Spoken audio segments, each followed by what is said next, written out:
சற்று முன்பு 500 கோடியில் கடந்த ஆட்சியில் ஊழலை செய்தான் பன்னீர். மிக முக்கியமான ஒரு தகவல். எடப்பாடி பழனிசாமியை கேட்டால் பன்னீரை குறை சொல்வதும், பன்னீரை கேட்டால் எடப்பாடி பழனிசாமியை குறை சொல்வதும் வழக்கமாகவும் வாடிக்கையாகவும் ஆகிவிட்ட ஒரு சூழ்நிலையில தான் நிச்சயமாக இப்போ இருக்கக்கூடிய கண்டிஷனுக்கு டெஃபினெட்லி திமுக பதவியை விலக வேண்டிய ஒரு சூழலுக்கு தள்ளப்பட்டு இருப்பதாக நமக்கு தகவல்கள் என்பது வெளியாகி இருக்கிறது அப்படின்னே சொல்லலாம்.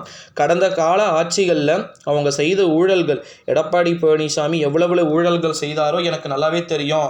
நான் கூட இருந்து பார்த்துக்கிட்டு தானே இருந்தேன், எண்ணத்தை கிழிச்ச அப்படின்றத இப்போ இருக்கக்கூடிய அப்போதைய குற்றச்சாட்டுக்கு உள்ளாகக்கூடிய ஆளுங்கட்சி எம்எல்ஏக்கள் பார்த்திங்கன்னா குறை சொல்வதை நம்மளால் பார்க்க முடிகிறது. குறை சொல்லி பிரயோஜனம் கண்டிப்பாக கிடையாதுங்க என்ன கேட்டால். ஓகேங்களா? ஏன்னா அதிமுகவினர் 500 கோடி அளவிற்கு நிச்சயமாக மிக பிரம்மாண்டமான ஒரு ஊழலை பண்ணியிருக்கிறாங்க அப்படின்னா அது சர்வசாதாரணமான விஷயமா ஆகிவிட முடியாது அப்படின்னே சொல்லலாம். இந்த ஒரு நிலையில தான் 500க்கும் மேற்பட்ட கோடியில் கடந்த ஆட்சியில் ஊழல்கள் நடந்து அரங்கேறி இருக்க வாய்ப்புகள், சாத்தியக்கூறுகள் அதிகமாக இருக்குது அப்படின்னு சொல்லிட்டு தகவல்கள் என்பது கிடைக்க பெற்றிருக்கிறது.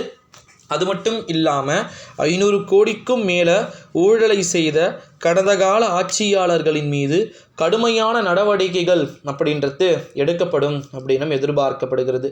எடப்பாடி பழனிசாமிக்கும் சரி, ஓபிஎஸ்ஸுக்கும் சரி நிறைய விதமான மாற்றங்கள் அப்படின்றது பார்த்திங்கன்னா அடுத்தடுத்த அரசியலில் கண்டிப்பாக நடக்கும். ஓகேங்களா? இந்த ஒரு சூழ்நிலையில் தான் அடுத்தடுத்த அந்த அரசியல் சூழல்கள் எப்படி பார்த்திங்கன்னா மாற்றம் அடைவதற்கு வாய்ப்பு இருக்குது அப்படின்றத நம்ம கண்டிப்பாக பார்க்கணும். ஓகேங்களா? 500 கோடி புதிய புதிய வழக்குகள் அப்படின்னா அது சாதாரணமான விஷயமாக இருக்காதல்லவா? ஸோ இப்போ இருக்கக்கூடிய அதிமுகவை கைப்பற்றக்கூடிய சக்தி நம்முடைய ஓபிஎஸ்கிட்ட இல்லை அப்படின்றது உறுதிபூர்வமாக ஆயிடுச்சு. ஓகேங்களா?